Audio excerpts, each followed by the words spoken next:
हर हर महादेव। जय जय श्री राधे। शिव शंभु अपने भक्तों पर सदा अपनी कृपा दृष्टि बनाए रखें।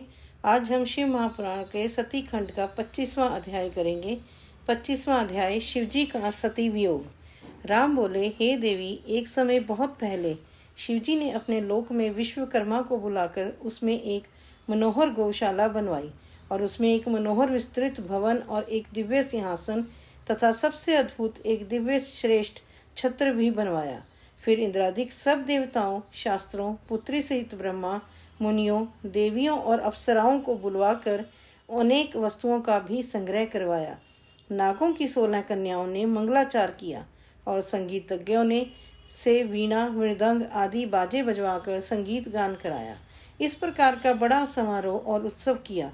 राज्याभिषेक की सारी सामग्रियां एकत्रित हुई और तीर्थों के जल से भरे 5 घड़े मंगाए तथा अन्य दिव्य सामग्रियां भी अपने गणों से मंगवाया। फिर बड़े घोर शब्द वाला शंख बजाकर प्रसन्नता से वैकुंठवासी विष्णु को बुलाया।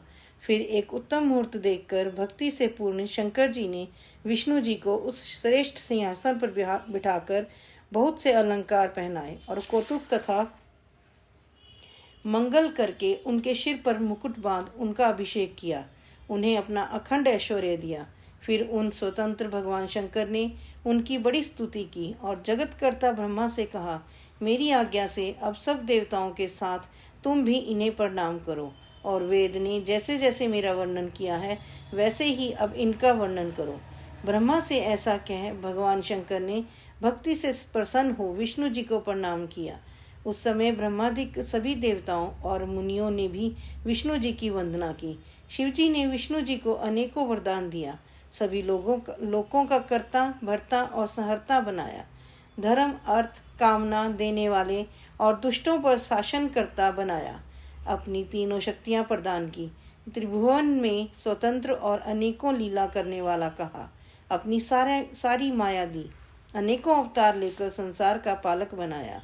अपने लोक में गोलोक नामक स्थान दिया और कहा, विष्णु, पृथ्वी पर आपके जितने भी अवतार होंगे मेरे भक्त आदर पूर्वक उनका दर्शन करेंगे। इस प्रकार विष्णु जी को अखंड ऐश्वर्य देकर अपने गणों सहित शंकर जी कैलाश पर चले गए। उसी समय से भगवान विष्णु ने गोप वेश धारण किया। गोपों, गोपियों और गौओं के स्वामी बने। इस समय शिवजी की आज्ञा से उन्होंने 4 अवतार धारण किए हैं। पहला मैं राम, अन्य 3 भरत, लक्ष्मण और शत्रुघ्न हैं। हे देवी, मैं पिता की आज्ञा से लक्ष्मण और सीता सहित वन में आया हूँ। दैववश यहाँ आकर मैं दुखी हो गया। किसी राक्षस ने मेरी पत्नी सीता को चुरा लिया है। भाई के साथ मैं वियोगी बना उन्हें इस वन में ढूंढ रहा हूँ। हे माता, आपका दर्शन पाकर मेरा कल्याण हुआ। यदि आपकी कृपा रही तो सर्वदा मंगल ही होगा। आपकी कृपा से मैं उस राक्षस को मार सीता को प्राप्त करूँगा। आज बड़े भाग्य से आप दोनों का दर्शन मुझे प्राप्त हुआ। जिस पर दोनों की कृपा हो वह धन्य है। इस प्रकार बहुत कुछ कहकर सती जी को प्रणाम कर रामचंद्र जी वन में विचरने लगे। सती जी ने उन्हें शिव भक्त जान उनकी बड़ी प्रशंसा की। फिर अपने किए पर पश्चाताप करती हुई शिवजी के पास लौट आई। सती जी को चिंता थी कि अब शिवजी के समीप जा उन्हें क्या उत्तर दूंगी। ऐसा बारंबार विचार कर सती जी पछताने लगी। फिर शिवजी के पास जाकर उन्हें हृदय से प्रणाम किया। शोक से व्याकुल उनके मुख की शोभा क्षीण हो गई। तब उन्हें दुखित देख शिवजी ने पूछा, कुशल तो है ना? कहिए, आपने किस प्रकार परीक्षा ली? सती जी ने सिर झुका लिया और कहा, कुछ नहीं। यों कह वह शोक में संतप्त हो शिवजी के पास जा खड़ी हुई। महायोगी शिव ने ध्यान से सती का चरित्र ज्ञात कर लिया। उन्हें बड़ा दुख हुआ। उन्होंने सोचा, यदि मैं सती से पूर्ववत स्नेह करूं तो मेरी शुद्ध प्रतिज्ञा भंग हो जाएगी। वेद धर्म के पालक शिवजी ने यह विचार कर सती को मन से त्याग दिया। फिर सती से कुछ न कहकर कैलाश की ओर बढ़ गए।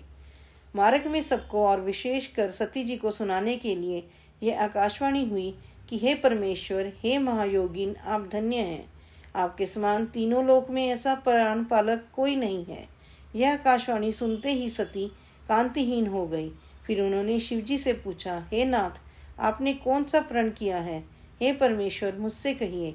परंतु सती जी के पूछने पर भी शिवजी ने ब्रह्मा विष्णु के आगे की हुई अपनी पूर्व प्रतिज्ञा को न बतलाया। फिर तो सती जी ने अपने प्राण प्रिय शंकर का मन में ध्यान करके अपने त्याग की सारी बातें जान ली। शिव जी द्वारा अपना त्याग समझ उनके मन में बड़ा दुख हुआ। वह शोक से व्याकुल होकर शीघ्र ही दीर्घ निश्वास लेने लगी। तब वह यह सब समझ शिवजी सती का मन बहलाने के लिए अनेकों कथाएं कहने लगे। फिर कैलाश में पहुंच समाधि लगा अपने रूप का ध्यान करने लगे। सती भी उनके निकट ही खिंचित से बैठी रही। सती और शिव के इस चरित्र को किसी ने नहीं जाना। बहुत समय व्यतीत हो गया। जब शिव जी ने समाधि खोली तो निकट जाकर सती ने शिव जी को प्रणाम किया। उदास बुद्धि शिव शंकर जी ने उन्हें अपने सम्मुख आसन दिया। बहुत सी मनोरम कथाएं कहकर सती को विमुक्त किया। सती के हृदय में पहले ही जैसा सुख हो गया, परंतु शिवजी ने अपनी प्रतिज्ञा न छोड़ी। इस कथा से मूर्ख जन शिव सती का वियोग समझते हैं, परंतु वास्तव में उनका वियोग नहीं हुआ, क्योंकि जो कुछ होता है सब उनकी इच्छा से ही होता है। फिर वियोग कैसा? सती और शंकर का चरित्र कोई नहीं जान सकता। हर हर महादेव, हर हर महादेव। आज हमारा 25वां अध्याय यहीं समाप्त होता है।